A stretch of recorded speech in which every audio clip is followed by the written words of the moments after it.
You internet vigilantes will do anything for attention, won't you? This Alex guy highlighted a suspect who not only got caught in 4K confessing to committing heinous and criminal acts to children, but is also into young anime girls. Wow, an actual example of a young anime girl lover being an actual harm to the youths? 16 and up, yeah, but not like, I'm not into like the 9-year-old. Stop. 16 and up doesn't sound Anya-like to me. He's more into high schoolers, the most common anime characters. They're still young, but he literally said he's not into Anya likes. He's into something older. Congratulations, you captured a criminal, but you failed to prove that the criminal is into young anime girls. They have nothing to do with each other. He also wears a t-shirt of Shion from Tensura, known for her incredibly deadly cooking. So deadly that you need poison resistance to survive it. She got better, but seriously, do not eat her cooking. I don't know about you, but this Onigo right here that he's wearing is not what I would describe as young. Rimuru is way younger than her, and he's not even a girl. Do you even know Tensura, the slime isekai? Do you even know what isekai means? At best, what you captured in this thing is an anime fan, not a young anime girl lover. I guess you're saying that anime fans are criminals. I don't know why you insisted that this person is one when he clearly said that he's not into anime characters. The ones that are under 10, that is. Alright, performative outrage for profits. Good job for the capture of the suspect. It's a shame that the anti-anime agenda that you're pushing is not holding up to scrutiny. These internet vigilantes really should stop poking the fictional character's nest, and the rest of you should use your logic and reason before morals. It's not uncommon to see moral guardians being delusional. Young anime girl lovers are in fact criminals!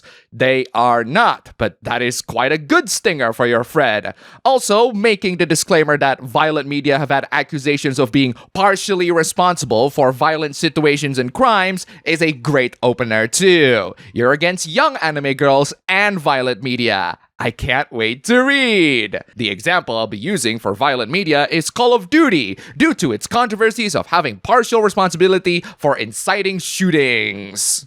Now that is something that I have never heard from in my entire life. Call of Duty has its shares of controversies, but partial responsibility for inciting shootings in places of education full of young people? Which Call of Duty? Which shooting? The thesis of your whole argument starts with a non-existent foundation, and your analysis gets way worse from there. The creative goal of Call of Duty is theatrical and is intended for the immersion of a story. In no way does Call of Duty intentionally endorse violence or identification with violence. That's right, Call of Duty does not intentionally endorse violence or identification of violence, I say as I continue my kill streaks, airstrikes, backstabs, improve my kill-death ratio, proceeding through my missions by killing people. But sure, Call of Duty does not endorse violence or identifies with violence. I love this pretentious pseudo-intellectual trash. In your attempt at being more critical of media, you completely miss the blatantly obvious surface-level content of what Call of Duty is. It's a first-person shooter where you kill people. It's a violent game. It actively encourages violence. That's how you get points. That's how you win. Your analysis is garbage. A lot of moral guardians genuinely try to sound smart, but they are not. The intention behind young anime girls media is morally malicious, as it clearly normalizes the adulting of children. Except they are not children. They are fictional characters. The book that you cited above also involved fictional characters. You literally said female characters. You cannot distinguish between fictional characters and real people. This is the failure of your critical thinking. By your logic, Call of Duty normalizes violence against people in general, a franchise that you completely miss on a surface level. This is why media literacy and being able to think critically about the media we consume online is so important. There's no critical thinking involved here. If anything, it shows a failure of one. You see Call of Duty on a deeper level, but you see young anime girls on a surface level. That is a clear display of bias. That leads you to think that Call of Duty portrayed violence with nuance, but young anime girls is just pure lust. And even if there's nuance, the people who consume them are evil, but not the people that play Call of Duty that scores high kills every day on a free-for overall, right? Also, the fact that you saw Call of Duty as mostly inspired by World War II shows that you haven't been paying attention to the series as of late. By that dumbass logic, violent media poses no threat either, because it's also not real violence. Yes, you absolute imbecile. I don't even have to go deep. You just completely dismantled your own argument by this sentence alone. Yes, violent media is not a threat because they are not real violence. If you don't agree with that logic, you are in denial of science, psychology, critical thinking, and you are straight up delusional. There is always a correlation between moral guardians against fictional characters and xenophobes against Japan. You're speaking on behalf of a country who struggled to bump their age of consent from 13 to 16. Yes, on paper. In practice, if you go after a 13-year-old in Japan, you will still get arrested for it, even before the age of consent was raised. You will be shamed, your names will be broadcast, you will effectively be cancelled in a Japanese society, and you definitely cannot use the 13-year-old age of consent as a legal defense. In Japan, there's this thing called local laws, and they absolutely apply. Those are incredibly stricter than the national law. They struggle to change the national law on paper because the Japanese legal system is not exactly as simple as the one depicted in Phoenix Wright, let's put it that way. Or here's a simpler term, it's really hard to change laws. The big problem with the Japanese legal system is actually involving non-consensual acts in general. Prosecutors struggle to convict criminals because the victims didn't resist enough. Yes, because according to Japan's brilliant legal system,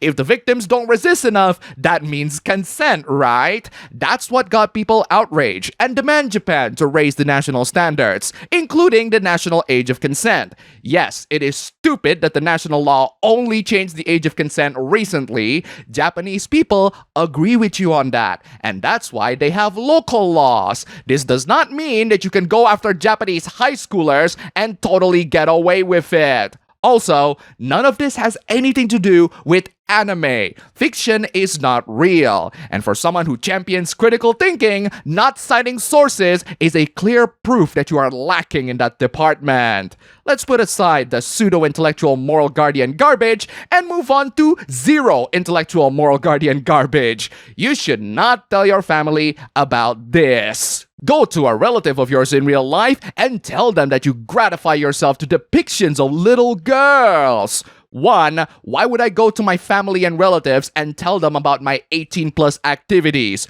2. You're talking about young anime girls. They are fictional characters. They are not real. 3. My family is not interested in my interests, and especially my private interests. I'm not gonna violate my privacy for internet clout. Some people tried violating my privacy, and then they realized that I actually have a much better private life than they ever will. That's why you try so hard to validate it online and hide behind a username. 1. I don't need validation from anyone. My opinion validates itself. 2.